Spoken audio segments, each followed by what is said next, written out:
Hi friends, ಎಲ್ರಿಗೂ ನಮಸ್ಕಾರ. ಎಲ್ಲರೂ ಹೇಗಿದ್ದಾರೆ? ಎಲ್ಲರೂ ಚೆನ್ನಾಗಿದ್ದಾರೆ ಅಂತ ಭಾವಿಸ್ತೀನಿ. ನಾನು ನಿಮ್ಮ ಪ್ರೀತಿಯ ಮನೇಶ್ ಕಾರ್ಪೆಂಟರ್ ಯೂಟ್ಯೂಬ್ ಚಾನಲ್ಗೆ ಸುಸ್ವಾಗತ. ನಾಡಿನ ಸಮಸ್ತ ಜನತೆಗೆ ಮಹಾಶಿವರಾತ್ರಿ ಹಬ್ಬದ ಆರ್ಥಿಕ ಶುಭಾಶಯಗಳು. ನಾವು ಸಹ ನಮ್ಮ ಪಕ್ಕದೂರು ಆದಂತಹ ಮಂಗಳೂರಿಗೆ ಹೋಗಿ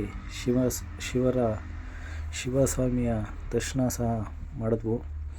ಹಾಗೆ ಎಲ್ಲರಿಗೂ ಮಹಾಶಿವರಾತ್ರಿಯ ಶಿವನ ಒಂದು ಅನುಗ್ರಹ ಸದಾ ಎಲ್ಲರಿಗೂ ಇರಲಿ ಅಂತ ಕೇಳ್ಕೊಳ್ತೀನಿ.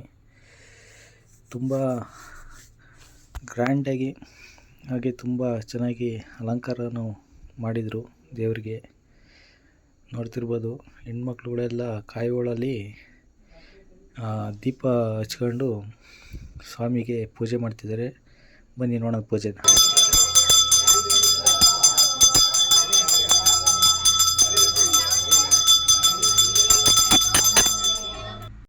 ಪೂಜೆ ಎಲ್ಲ ಆದಮೇಲೆ ಈಚೆ ಕಡೆ ಅವಲಕ್ಕಿ ಪ್ರಸಾದ ಕೊಡ್ತಿದ್ರು.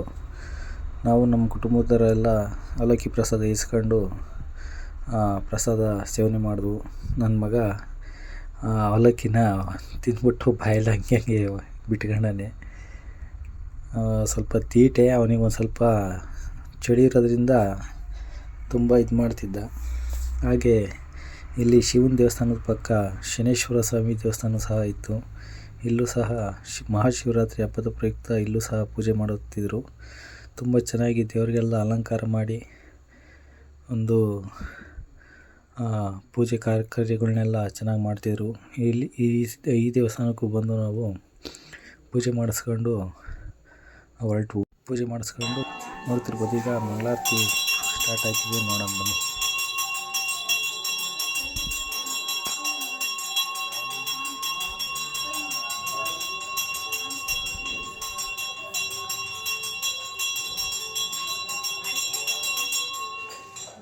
ಮಂಗಳಾರತಿ ಎಲ್ಲ ಆದಮೇಲೆ ನಾನು ಈಚೆ ಕಡೆ ಎಲ್ಲ ಹೋಗೋಣ ಅಂದ್ಬಿಟ್ಟು ನೋಡ್ತಿದ್ದೆ. ಅಷ್ಟೊತ್ತಿಗೆ ತಿರ್ಗಾ ಸ್ವಾಮಿಯ ಒಂದು ದರ್ಶನನ ಇನ್ನೊಂದು ಸ್ವಲ್ಪ ಹೊತ್ತು ಕೂತ್ಕೊಂಡು ಮಾಡೋಣ ಅಂದ್ಬಿಟ್ಟು ತಿರ್ಗಾ ಎಲ್ಲರೂ ಕೂತ್ಕೊಂಡು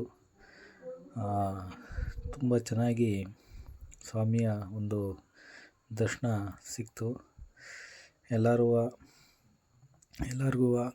ಮಹಾಶಿವರಾತ್ರಿ ಹಬ್ಬದ ಆರ್ಥಿಕ ಶುಭಾಶಯಗಳು. ಎಲ್ಲರಿಗೂ ಆರೋಗ್ಯ, ಐಶ್ವರ್ಯ, ಅಭಿವೃದ್ಧಿ ಕೊಟ್ಟು ಆ ದೇವರು ಎಲ್ಲರನ್ನೂ ಒಳ್ಳೇದು ಮಾಡಲಿ ಅಂತ ಬೇಡ್ಕೊತೀನಿ. ಹಾಗೆ ಇನ್ನು ಯಾರ್ಯಾರೆಲ್ಲ ನಮ್ಮ ಚಾನಲ್ನ ವಿಸಿಟ್ ಮಾಡಿ. ಹಾಗೆ ಯಾರ್ಯಾರೆಲ್ಲ ನಮ್ಮ ಚಾನಲ್ನ ಸಬ್ಸ್ಕ್ರೈಬ್ ಮಾಡಿ, ಬೆಲ್ ಐಕನ್ ಕ್ಲಿಕ್ ಮಾಡಿ, ಒಂದು ಲೈಕ್ ಕೊಡೋದನ್ನ ಮರಿಬೇಡಿ ಫ್ರೆಂಡ್ಸ್. ನೋಡ್ತಿರ್ಬೋದು, ಈಚೆ ಕಡೆ ಎಲ್ಲ ತುಂಬ ಚೆನ್ನಾಗಿ ಒಂದು ದೀಪದ ಅಲಂಕಾರಗಳನ್ನ ಮಾಡಿದರು. ನಾವೆಲ್ಲ ಪೂಜೆ ಎಲ್ಲ ಮುಗಿಸ್ಕೊಂಡಾದ್ಮೇಲೆ ಬೆಳಗ್ಗೆ ಪ್ರಸಾದ ವಿನಿಯೋಗ ಇತ್ತು. ನೋಡೋಣ, ಪ್ರಸಾದ ವಿನಿಯೋಗಕ್ಕಾದರೆ ಬರೋಣ. ಬಾಯ್.